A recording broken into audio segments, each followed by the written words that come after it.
gravação dessa atividade síncrona de hoje.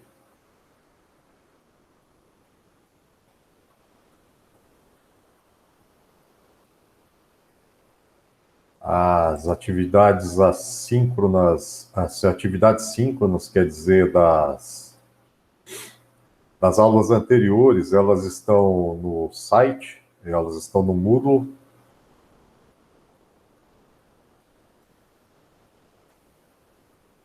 Então, eu atualizei elas. Estão lá do dia 9, 2, 25 e 18, desde o início desse semestre letivo. Só há de um dia em que eu perdi a primeira parte, que eu gravei em outro software, o Wakanda, e eu devo ter perdido, e eu não consegui recuperar, que eu gravei com outro software, que é o Wakanda. Daí ele dá um problema, às vezes, que ele interrompe a gravação, é o problema do software, ele interrompe a gravação, geralmente é com uns 40 minutos, ou um pouquinho mais de quase 50 minutos, ele interrompe a gravação dele lá, ao final ele não fecha a gravação, daí ele perde a gravação às vezes, né? Se eu não consigo recuperar essa gravação com outro software de recuperação, daí ele não fecha a gravação, daí eu perco. Daí eu fiz outra gravação, daí eu peguei o finalzinho da atividade síncrona, né? Então talvez não haja recuperação dessa gravação, então deve ser alguma dessas gravações aqui do dia 2 ou do dia 25. As outras atividades síncronas estão aqui, mas tem atividade síncrona também das 11h10, que houveram outras aulas também. Aí eu tenho que inserir aqui também essas que houveram das 11h10 nos respectivos dias daí, né? Eu tenho que colocar aqui. Do conteúdo das atividades assíncronas, a gente tem aqui também no site. Só que o link aqui eu não finalizei. É uma atividade assíncrona que é teórica, que é a introdução à lógica reconfigurável. Ele está para outra turma, que é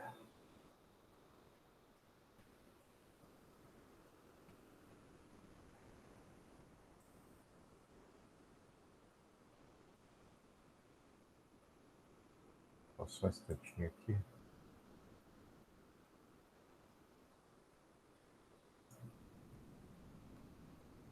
Um conteúdo mais teórico. É um conteúdo só teórico, que essa introdução à lógica reconfigurável.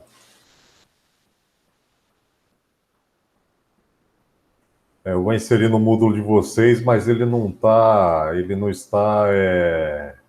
completo ainda. Eu passava para vocês na atividade presencial, quando eram as aulas presenciais, como um conteúdo teórico. Então seria uma apresentação. Daí ele era bem breve, porque as atividades presenciais eram mais práticas no computador, o kit de desenvolvimento, que vocês desenvolviam essas atividades assíncronas nas aulas e iam efetuando o desenvolvimento delas, como era apresentado nas atividades assíncronas, em cada aula. Então, os projetos em lógica reconfigurável, vocês desenvolviam eles passo a passo nas aulas presenciais. Iam desenvolvido eles, continuariam desenvolvendo os projetos, que seriam o projeto de cada atividade que vocês vão entregar, de cada avaliação, vocês iam desenvolvendo eles continuamente nas aulas. Até chegar ao final de cada bimestre, vocês teriam cada projeto respectivo de cada avaliação pronto. E aí vocês teriam daí o projeto pronto ali, já avaliado em cada aula, em cada atividade ali. Essa parte aqui seria apresentada no início do semestre. É claro, seria a introdução à lógica reconfigurável. A apresentação que eu tenho, mas ela era em PowerPoint, para passar ela aqui para HTML, como ela está aqui, aí eu tenho que pegar e transformar ela para apresentação em PowerPoint e passar aqui para HTML. Mas as figuras que eu tenho, então, eu tenho que pegar e jogar para cá em um diretório aqui no Moodle e colocar ele para cá. Eu tenho que transformar daí do PowerPoint para o HTML. Então, eu tenho que fazer a transformação do texto para cá, né? Então, eu tenho que reformatar ele para cá. Então, é isso que eu estou fazendo agora. Não dá para pegar e copiar e colar aqui só. Então, eu estou refazendo o texto novamente para jogar para cá. Então, não ficou pronto ainda. A não ser que pegue ele, esse conteúdo teórico aqui, e coloque ele na forma de arquivo. Na página pessoal, essa parte teórica ela já está pronta. Está aqui, ó, na página pessoal, né? Se vier no link ou direto na página pessoal, o material teórico ele já está ali disponível.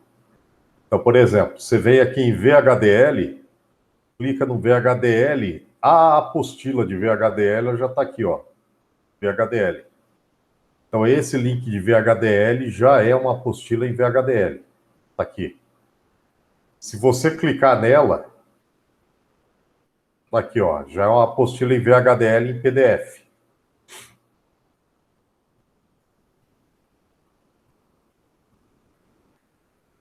Verilog é a mesma coisa. Que curso básico Verilog já é uma apostila também de Verilog. Curso básico de Verilog é uma apostilinha de Verilog que foi pego que eu me baseei com a Altera, que é uma apostilinha de um cursinho que a Altera dá online. Então também é um material teórico de Verilog da Altera, baseado no material da Altera. Então já há online. Eles estão em PDF porque antigamente a gente não tinha internet, né? Eu falo antigamente que é lá por 1997, 1998. Então nessa época, era a época lá do Cefet, não existia o TFPR ainda. Então nessa época a gente não tinha internet. Então não tinha como fazer página em HTML. Então nós não tínhamos, por exemplo, essa página aqui, página pessoal da UTFPR, os professores. Então a gente fazia o quê? Desenvolvia apostila em Word, desenvolvia apostila em PDF, material em PDF. Então esse material aqui a gente guardava em disquete, ou guardava em HD no computador em casa, no computador pessoal, em disquete. Depois passamos a guardar em CD, né? Apareceu o CD, gravador de CD, a gente começou a gravar em CDs, né? E aí, quando eles criaram daí as páginas pessoais, a gente passou esse material, só copiou eles daí, que estavam guardados em CDs, pegou esses arquivos e passou para o diretório daí das páginas pessoais. Só que, é claro, não tinha essas disciplinas aqui de lógica reconfigurável, também nem existia, né? Mas tinha disciplina, por exemplo, de eletrônica digital. Da eletrônica digital a gente pegou o quê? Só os materiais que já estavam em apostila aqui de eletrônica digital, que já tinha o material em PDF e passou para cá, né? Só copiou lá dos CDs e passou para cá. Então essa apostilinha, por exemplo, sistema de numeração, ela já existe já há muito tempo, né? Então a gente só pegou e copiou ela e passou para cá.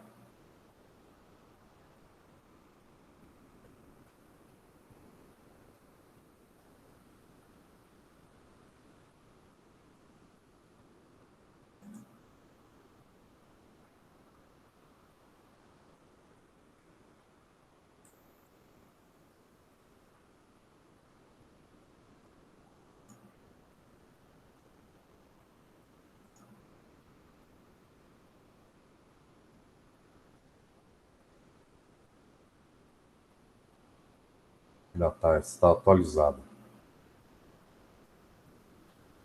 Tanto é que algumas dessas apostilas aqui, se alguém for acessar, algumas ainda tem Cefet Paraná embaixo delas, tá? Identificada, porque tá antiga ainda, tão antiga que tá. Aí não deu tempo de atualizar ainda todas elas, né? Então tem essas formatações e não dá tempo de passar ela para o formato HTML, porque tem muitas ainda.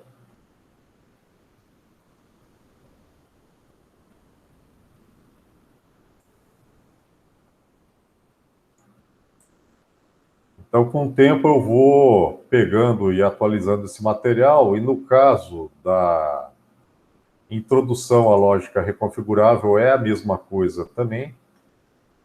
Esse material eu tô fazendo a mesma coisa. Estou pegando o material da introdução à lógica reconfigurável e estou passando para cá. No caso, que era a apresentação para a introdução à lógica reconfigurável, para explicar o que é a lógica reconfigurável. Então, que vocês não precisariam pegar e verificar o que é, né, para ver o que é. Aí eu falaria lá que lógica reconfigurável é a mesma coisa que lógica configurável, computação reconfigurável, lógica programável. É explicar que não confundir com programação, né? O lógica de programação não é lógica de programação, ou programação de lógica, ou programação, ou lógica de programação, né? É lógica programável, não é lógica de programação, né? É uma arquitetura computacional flexível, está relacionada à arquitetura de computação. Aí é uma arquitetura computacional flexível porque ela alia a reconfiguração do software com a alta performance do hardware, né? Então ela vai juntar os dois. Então a lógica reconfigurável porque ela consegue ter as vantagens da reconfiguração do software com a alta performance do hardware. Então ela vai conseguir ter a habilidade da reconfiguração do software, quer dizer que você vai conseguir pegar o hardware e conseguir reconfigurar ele como se fosse a programação do computador. Só que ele vai ter a performance daí, da tua programação, com o hardware. Então, o teu programa daí, do circuito, vai ter a performance daí. O teu circuito ele vai ter a performance como se você fosse elaborar mesmo o circuito. Fazer o circuito em um protoboard. Aí, para o processamento, ele se dá através de dispositivo reprogramável eletricamente. Ele é pré-fabricado em silício, como se fosse uma memória. Ele é baseado em memória, em tecnologia de memória, de programação de memória, né? De fabricação de memória RAM, SRAM. Com isso, ele vai permitir a implementação de quase todo tipo de circuito digital, ou circuito misto. Circuito digital com circuito analógico também, né? Circuito misto, que seria analógico, circuito digital. Aí o processamento desses dispositivos aí são dispositivos reprogramáveis eletricamente, pré-fabricados de silício, né? Então são dispositivos aí baseados aí em tecnologias de memórias EEPROM, ou memórias RAM, principalmente SRAM.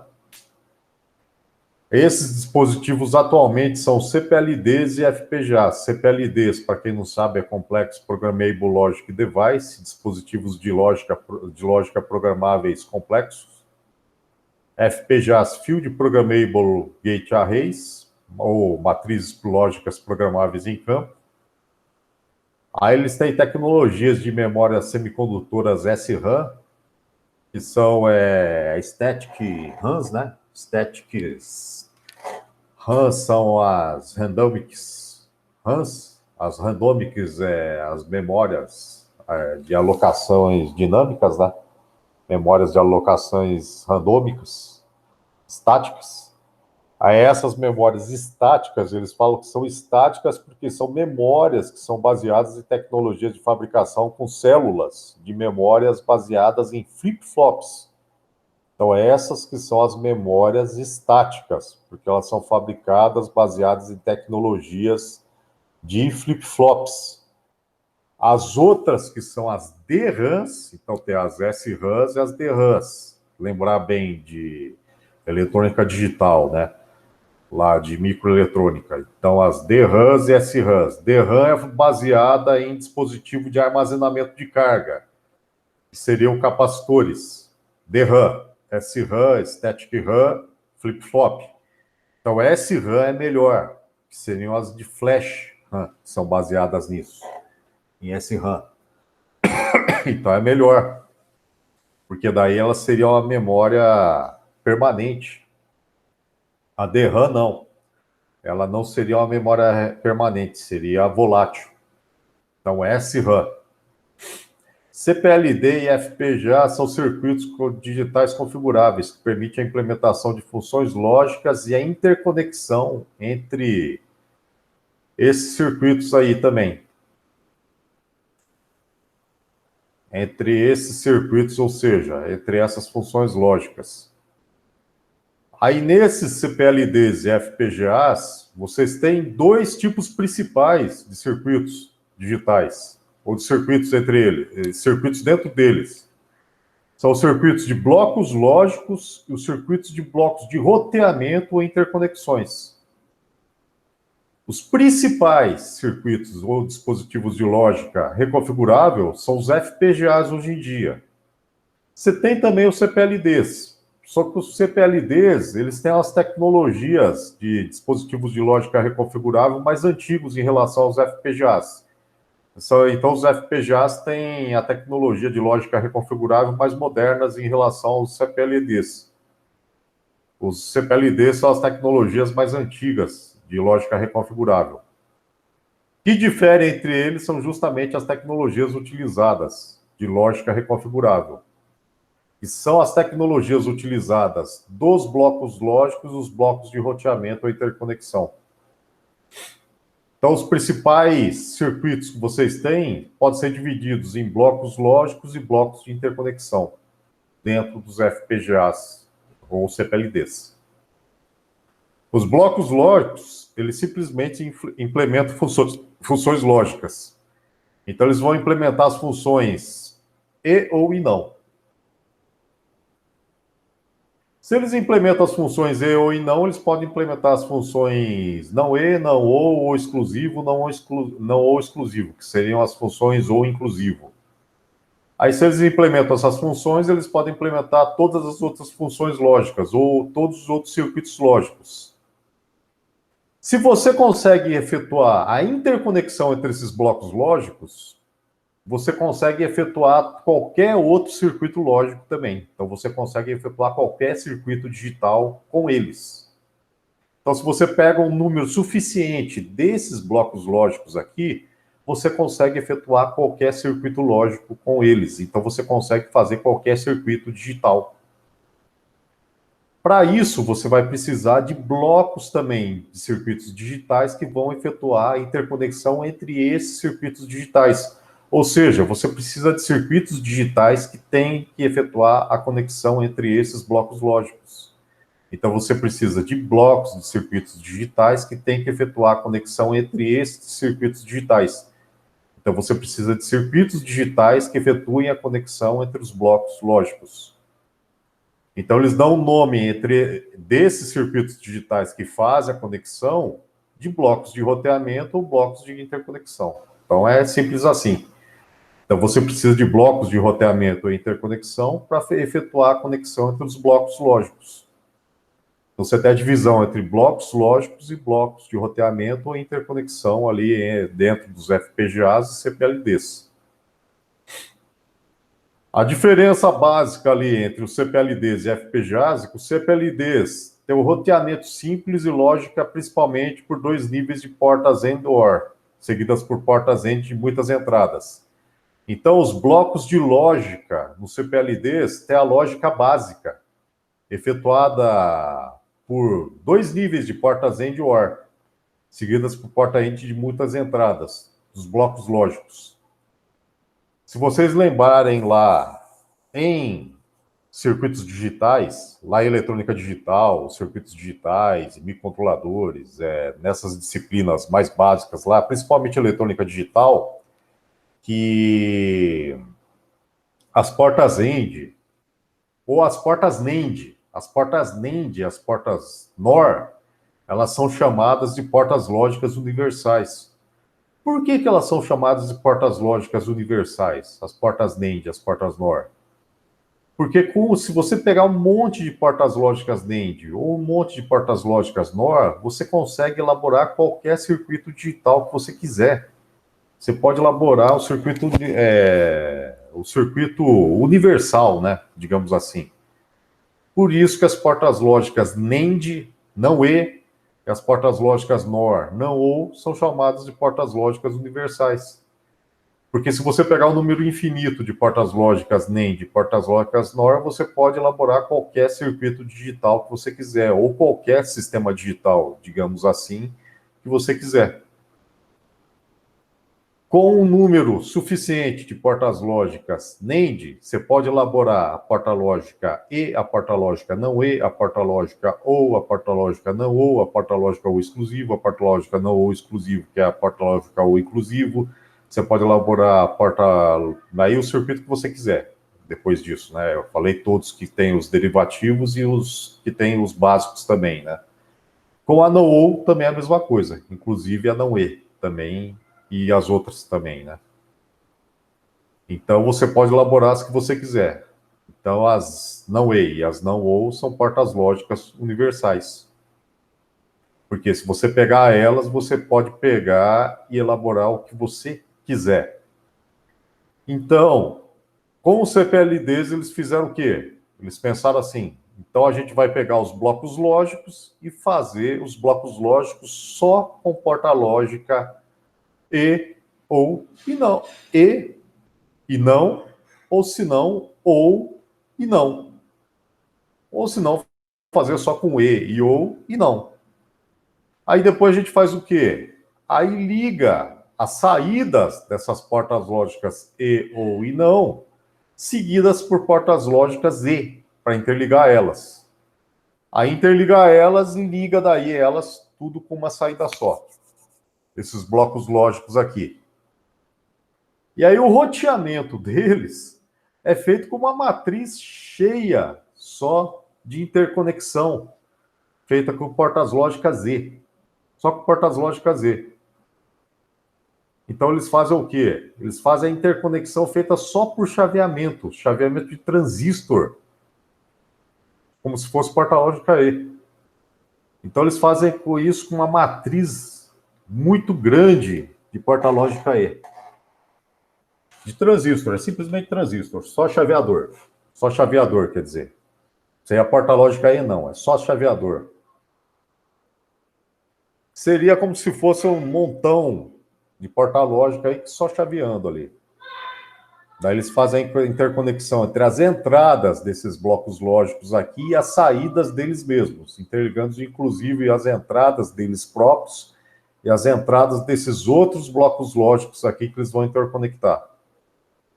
Então é um monte de entradas interconectadas a um monte de saídas também. Então é simplesmente isso. Um monte de entradas sendo conectadas a um monte de saídas também. Então o roteamento é bem simples, só que é ineficiente, e a lógica principalmente feita por dois níveis de porta lógica AND e OR. E as entradas também dessas portas AND e OR estão todas chaveadas também por porta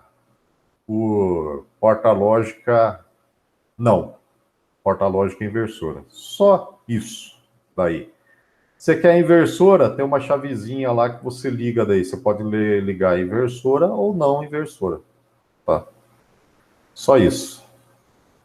Aí o FPGA, o roteamento não, é mais complexo, só que mais eficiente e lógica implementada desde um transistor até subsistema de microprocessador, como circuito aritmético. Aí ele vai ter já circuito microprocessador como unidade lógica aritmética.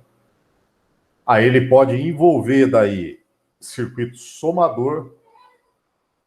Se você tem circuito somador, você tem circuito subtrator também. Aí aquele circuito de soma, subtração, complemento de dois. O roteamento mais complexo aqui, ele vai envolver multiplexador. Tá? Que vai ter esse multiplexador aqui também. multiplexação. O roteamento mais complexo aqui, ele vai ter barramentos de entrada aqui para os blocos lógicos. Então, ele vai ter outro barramento e outro sistema de interconexão antes daí da conexão entre os blocos lógicos. Então, ele vai ter outros blocos aqui de roteamento também, antes dos bloquinhos aqui de entrar nos blocos que implementam as funções lógicas. Aí seria uma lógica aqui de blocos também, para os blocos lógicos e para os blocos de roteamento ou interconexão.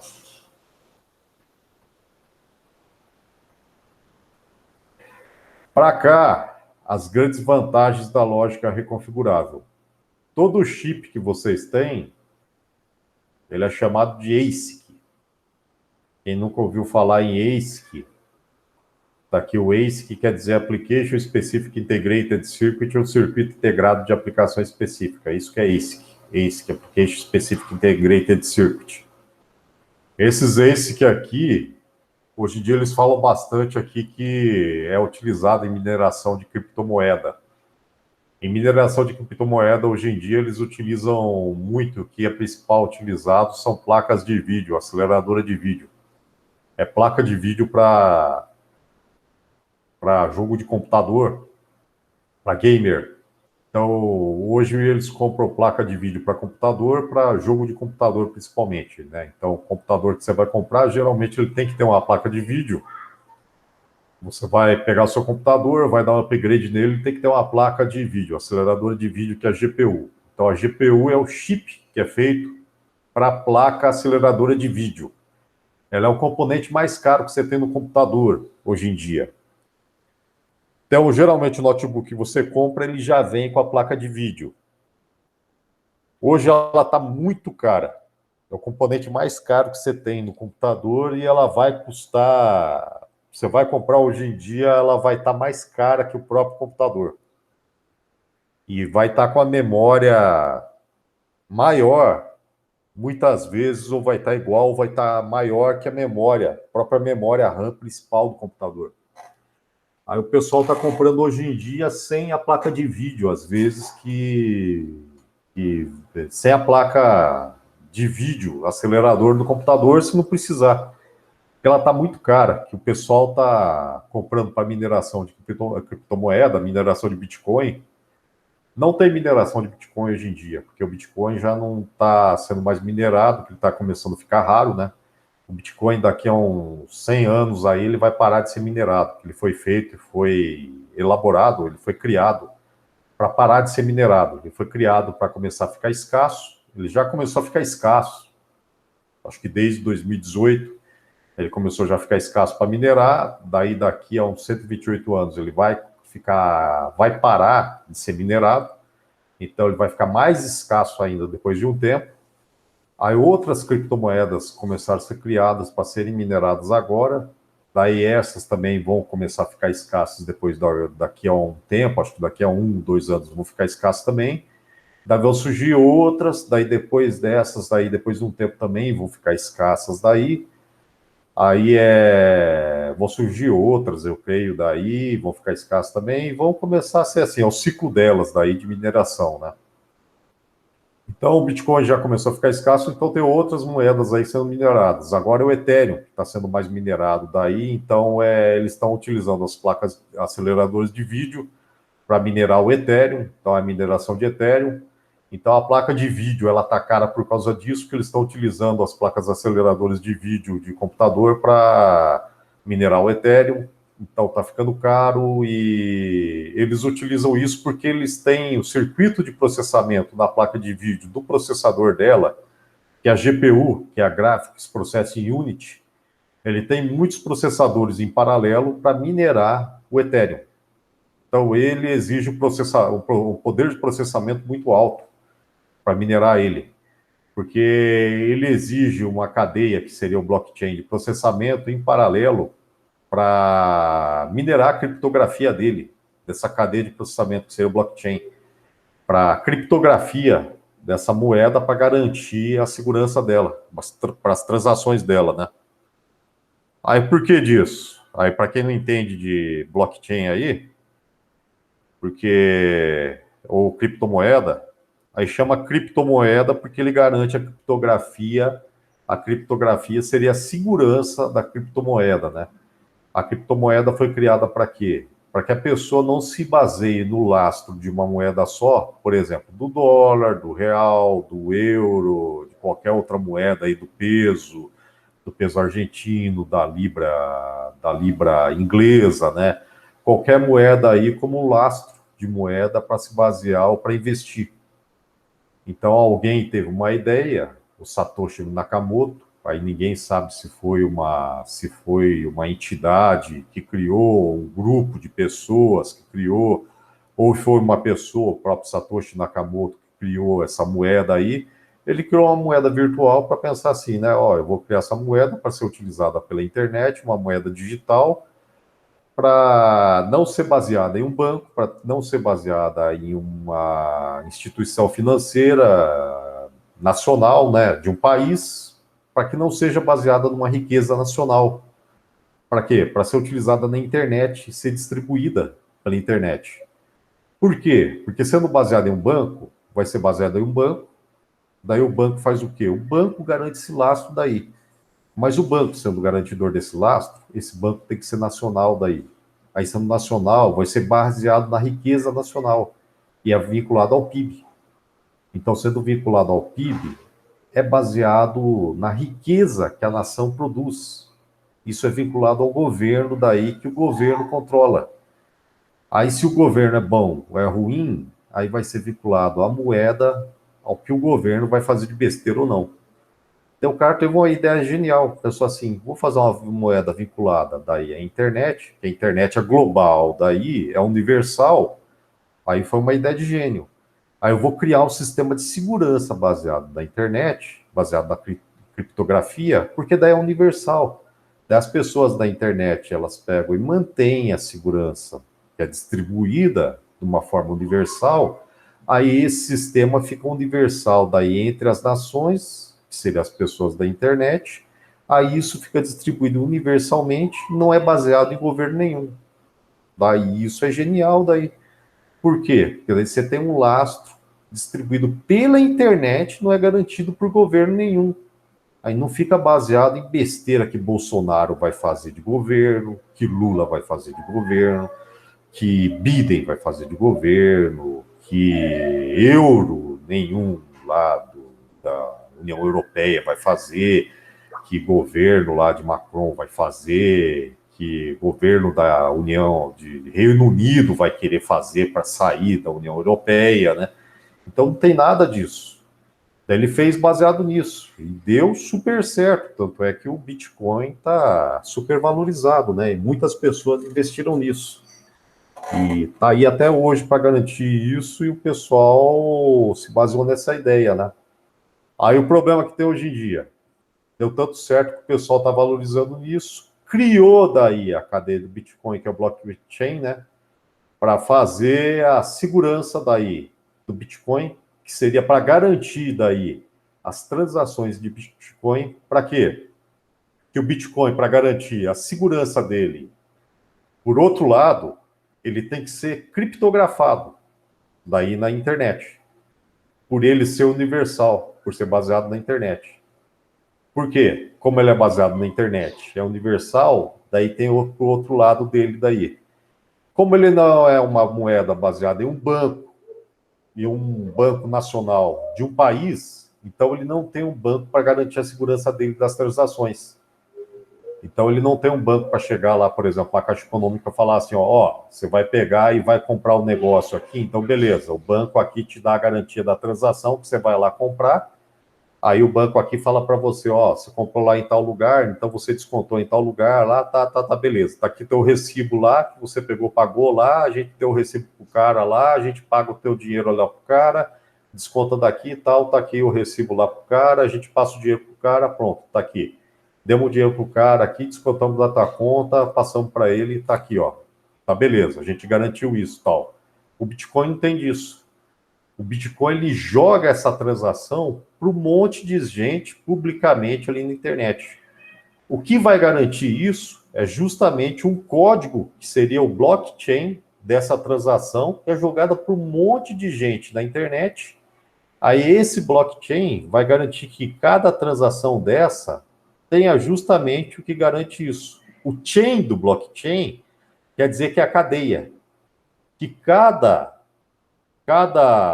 moeda do Bitcoin ou de cada criptomoeda, por exemplo, o Ethereum, desde que ele foi lançado, cada coin, cada moedinha, né? Cada coin que eles falam, cada moedinha do Ethereum, do Dogecoin, do, do, do Bitcoin, do Real, né? Cada criptomoeda aí que foi lançada, elas têm uma cadeia.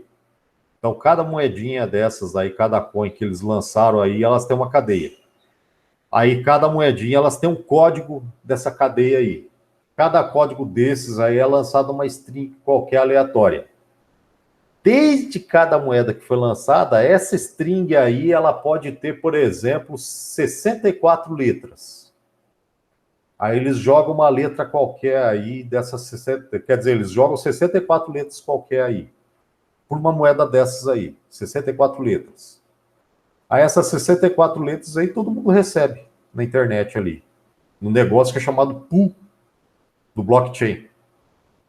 Aí essa pool pega essas moedas e deixa lá, essas 64 letras, quer dizer, putz, moedas, 64 letras. Aí eles falam que é o hash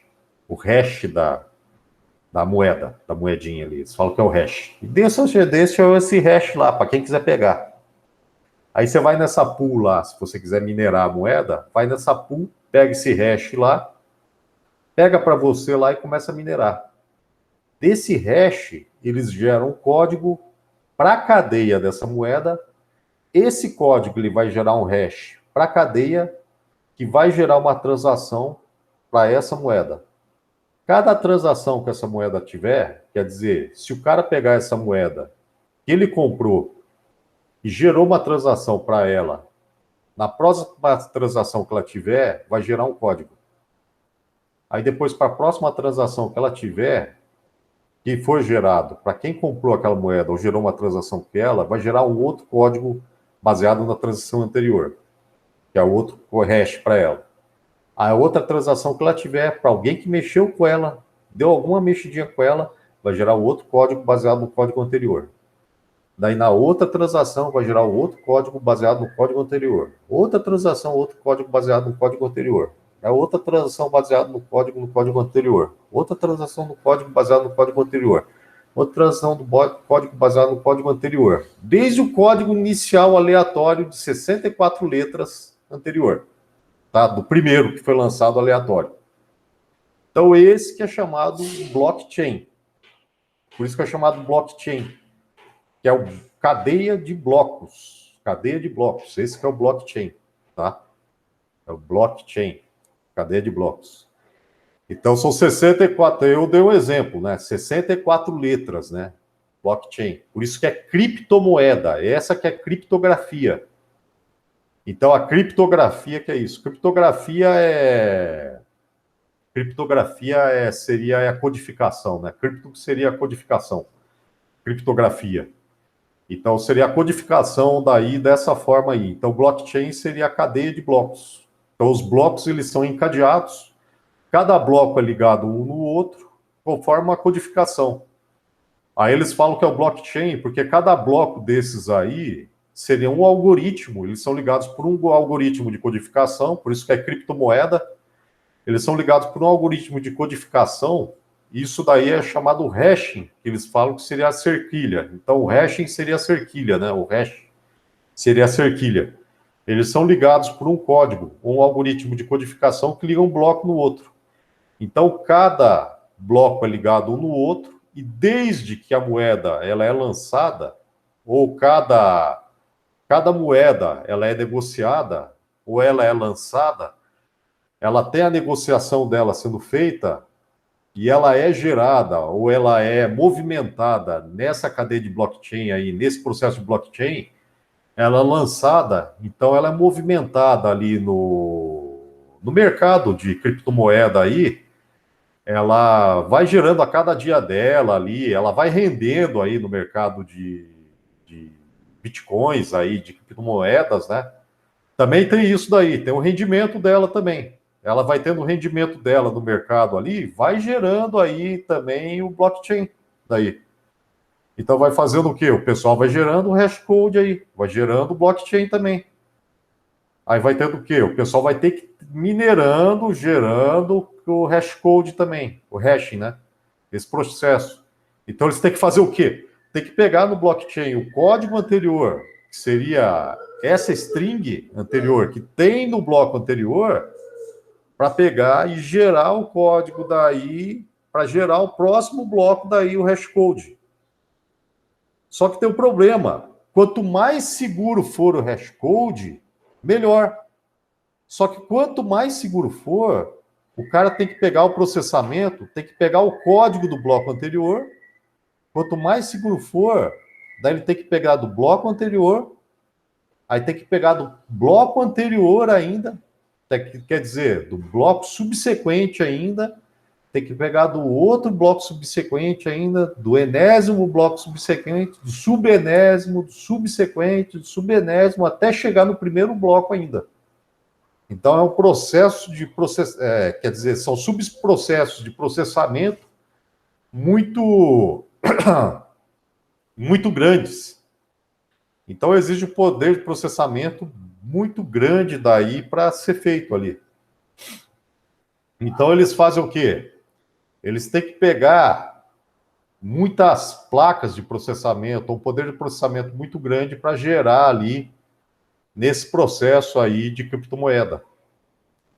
Então eles fizeram o quê? Pegaram esse mercado aí de placas de vídeo aí e valorizaram muito eles nesses anos aí. Desde 2015 por aí ficou muito valorizado. Teve gente que só se baseou nesse mercado aí de mineração de criptomoeda, tem empresa baseada nesse mercado aí, tem empresa hoje em dia feita só para criptomoeda, fazenda de mineração, né? De criptomoeda nesse mercado aí, no mercado, na economia, né? Na China tem bastante isso. Agora a China está se baseando nisso aí para suprimir, né, esse mercado aí. Por quê? Porque agora eles estão pegando muito na base da energia, né? Estão consumindo bastante energia em certas regiões da China, em certos estados lá. Em certas regiões ali eles estão consumindo muita energia, está dando problema nisso para a base do consumo de energia. Então eles estão proibindo em alguns estados, estão coibindo daí essa prática das fazendas de mineração de criptomoeda. E outros países também eles estão vendo que estão ocorrendo uso ilegal também, né? Que eles estão pegando estão fazendo ligação ilegal para consumo de energia também. Estão fazendo os gatos, né? Para a utilização da energia para fazenda de mineração. Aí eles estão construindo, estão vendendo ASIC, que são circuitos integrados justamente feitos somente para mineração de criptomoeda. Então você tem no mercado circuitos integrados, equipamentos com circuitos integrados para mineração de criptomoeda. Esses circuitos integrados, eles começaram a ver o quê? Principalmente a chinês. Circuitos integrados aí de fabricantes chineses que eles fizeram e colocaram equipamentos só para fabricação de criptomoeda. Só que tem essa desvantagem, né? Como eles fizeram alguns que inicialmente que eram feitos para minerar Bitcoin, só que o Bitcoin começou a rarear, começou a ficar escasso para mineração. Então começou a compensar mais minerar Ethereum agora. Então, os mineradores que foram feitos, ou os ASICs que foram feitos para minerar Bitcoin, não compensaram mais. Então começaram a fazer o quê? O pessoal começou a vender e começou a encostar agora. Então os mineradores, os equipamentos de mineração que foram baseados em ASIC, ou que tem o chip para minerar Bitcoin, começou a ficar obsoleto. Então eles começaram a jogar fora agora e começaram a encostar. Então não vale mais a pena. Então não compensa pegar e fazer ASIC ou fazer chip para minerar Bitcoin. Então isso já é uma desvantagem de ASIC. Então o pessoal acha melhor fazer o quê? Pegar e implementar em dispositivo em FPGA, em dispositivo de lógica reconfigurável.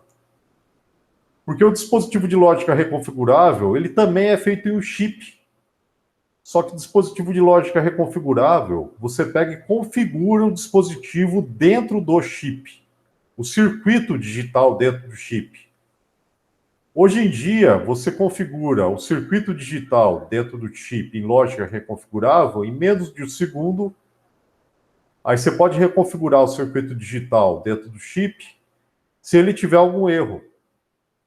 Ele custa algumas dezenas, alguns milhares de dólares.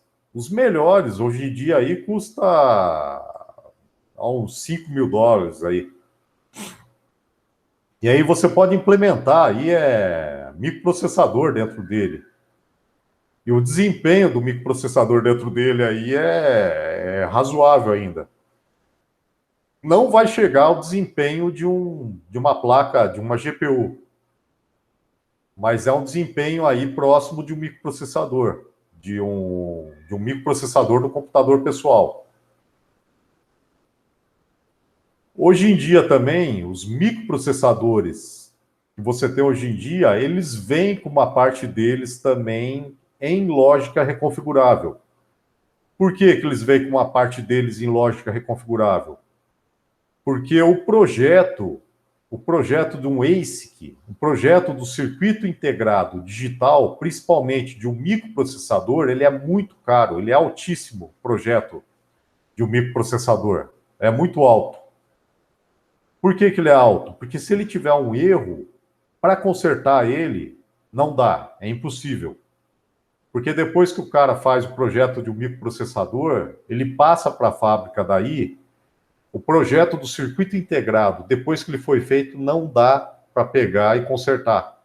Porque ele é feito na pedra, que eles falam. Ele é fundido praticamente no circuito integrado.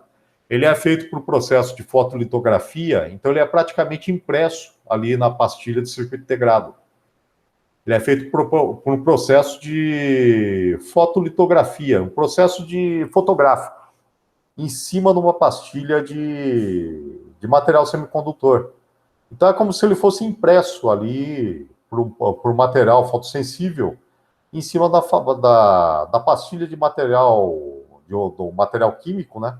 Do material do processo fotossensível ali em cima do, do material químico, ali da pastilha, do material semicondutor.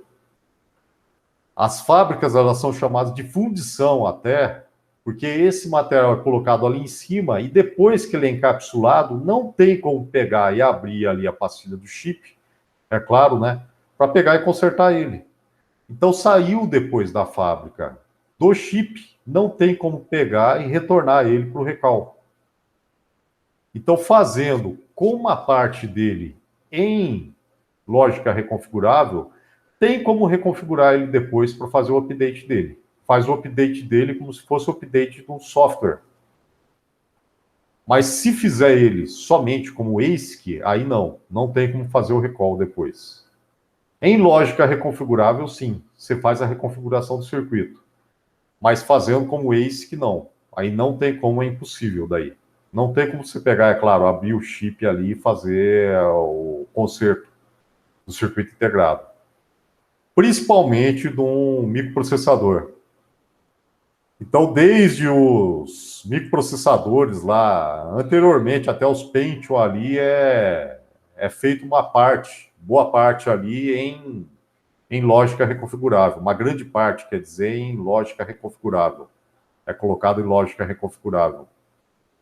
Justamente para caso, se houver correção ali em lógica reconfigurável. As GPUs, como tem grande parte dos circuitos ali em paralelo, daí parte desses circuitos aí colocado em paralelo em lógica reconfigurável já é colocado em paralelo essas partes em lógica reconfigurável também.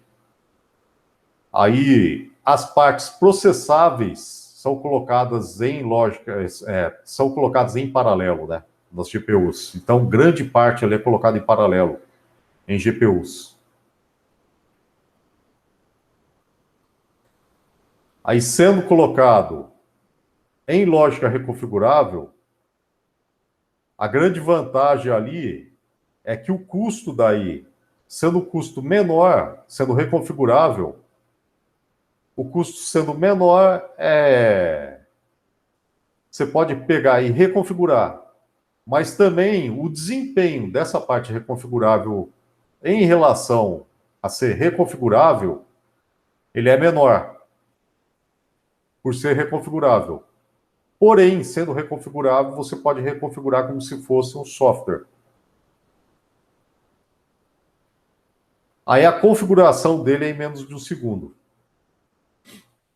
Esse custo aqui, alguns dispositivos desses aí, tem circuitos que você compra em placa de circuito impresso já pronto, com os periféricos, está hoje em dia em torno aí de menos de US$ 90. A placa pronta com os periféricos. Por exemplo, tem uma placa que chama Minized, vendida pela Avinet. Ela está em torno de menos de US$ 90, comprando importada, né? Menos de US$ 90 importada aqui para o Brasil, né? Então, lá do site deles aqui, para importar, tá menos de US$ 90. Então, aqui, é claro, vai chegar mais cara, né? Importando esse lado. Do site deles lá para importar. Menos de US$ 90. Da divisão deles lá, que eles vendem da Avinet, eles têm uma divisão que faz kits de desenvolvimento, então tem uma placa deles lá, dessa divisão, que se chama Minized. Então, a placa pronta custa menos de US$ 90 e o FPGA deles não seria um FPGA, somente um FPGA, mas é o que eles chamam de MPSoC. MPSoC é Mixed SoC, só que é o System on a Chip, que é sistema em um chip. Então, é um sistema digital em um chip e ele já é misturado como se fosse um microprocessador junto com o FPGA. Então, ele tem partes de um microprocessador, é um sistema de processamento digital, pode ser programável, e uma parte em lógica reconfigurável também. Então, tem uma parte que tem registradores, como se fosse um microprocessador, memória RAM também, como se fosse um microprocessador, e uma parte em lógica reconfigurável também. Então, tem uma parte pronta de microprocessador e uma parte em lógica reconfigurável para você utilizar. Então, esse MPSoC, ele vem em um chip e vem nessa plaquinha. Esse sistema junto, uma plaquinha que vem com alguns switches, vem com push button, e uns periféricos, vem um acelerômetro digital nessa placa. Eu tenho que ver a especificação dela lá direitinho. E tudo isso junto ali custa menos de US$ 90 ali no site deles, né, da Avinet. Tudo isso junto dá menos de US$ 80. Então, esse MPSoC, eu quero dizer, deve custar daí mais ou menos esse preço, se você comprar ele direto do fornecedor. E é da Xilinx também, se eu não me engano. Então deve custar mais ou menos esse preço aí, ou um pouquinho mais, né? Porque como é vendido pela Avinet, ela coloca na placa ali, então eles devem fazer um preço mais razoável para eles, né? Para ser vendido na placa ali, junto à placa, né? Se você fosse comprar para desenvolver uma placa para você, eles fariam, acho que mais caro. Então, para esse da plaquinha, está um preço muito bom daí. Então, é um preço de promoção daí para comprar junto à plaquinha ali, num kit de desenvolvimento bom. E ele tem uma capacidade boa, porque dá para implementar. Já vem um microprocessador junto com ele, né? Então, é um sistema misto, mas dá para implementar um microprocessador dentro dele também, pela capacidade desse MPSoC também. E é um sistema bom. Joga ali dentro dele.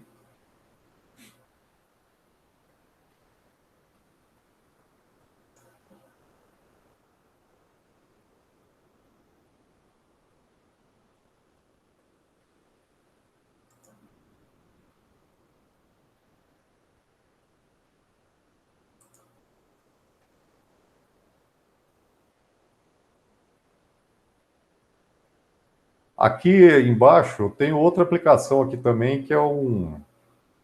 Já falei, tem um videogame aqui, o Super NES, Super Nintendo. Ele foi relançado como retrô. Aí eles não tinham chip para. Eles não fabricam mais o chip dele, porque ele é antigo, né? Super Nintendo. Mas como ele fez muito sucesso e o pessoal quis comprar ele também, principalmente o pessoal mais velho, o pessoal mais velho queria comprar para mostrar para os filhos mais novos, né? Ou para colocar para os filhos mais novos também brincarem, né? Tal. É, porque Super Nintendo aqui, inclusive, tem para celular também, emulador. Então, quem quisesse ver como é que era, né? Tal, tem emulador para celular. Então, o pessoal baixa em celular e pega e baixa os joguinhos de graça para celular ali para ver como é que era, né? Então dá para baixar para celular também, ver como é que é, de graça ali os jogos.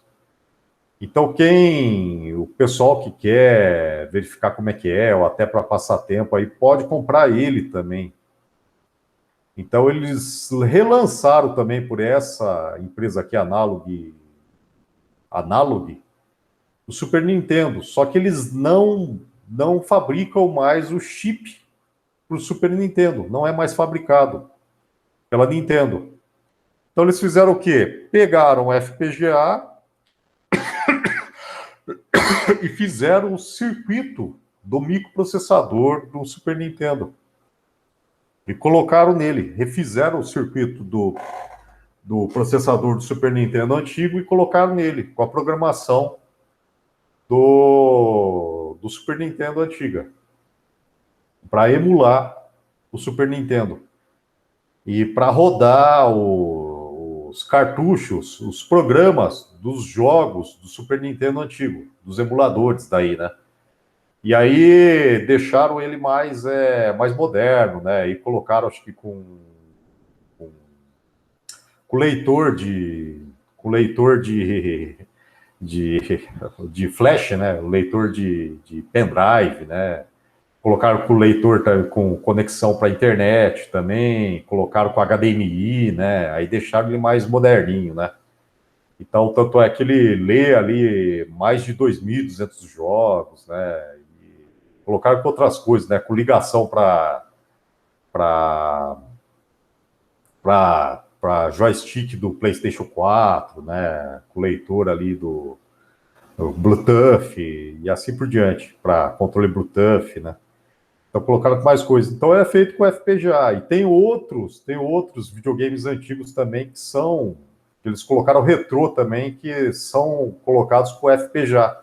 O processador implementado dentro do circuito digital, dentro do FPGA. Igual o Microblaze que vocês vão fazer, né? Dentro do FPGA. Então aqui algumas aplicações aí de retrô com o FPGA. Certo? Então eu vou pegar para vocês, complementar mais essa introdução dessa apostilinha e deixar para vocês ali aquela parte dos blocos do CPLD, aquela parte dos blocos ali em relação ao CPLD e FPGAs tem também da introdução, tem uma apresentação também ali com os diagramas, com as figuras, daí eu vou colocar ali. Eu tenho que complementar ali também, para o site do Moodle. Ok? Um bom dia para vocês e um bom final de semana. E qualquer coisa, vocês me contatem daí. Mais alguma dúvida?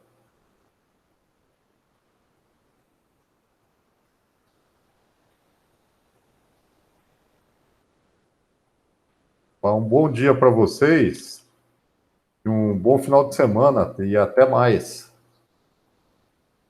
Obrigado.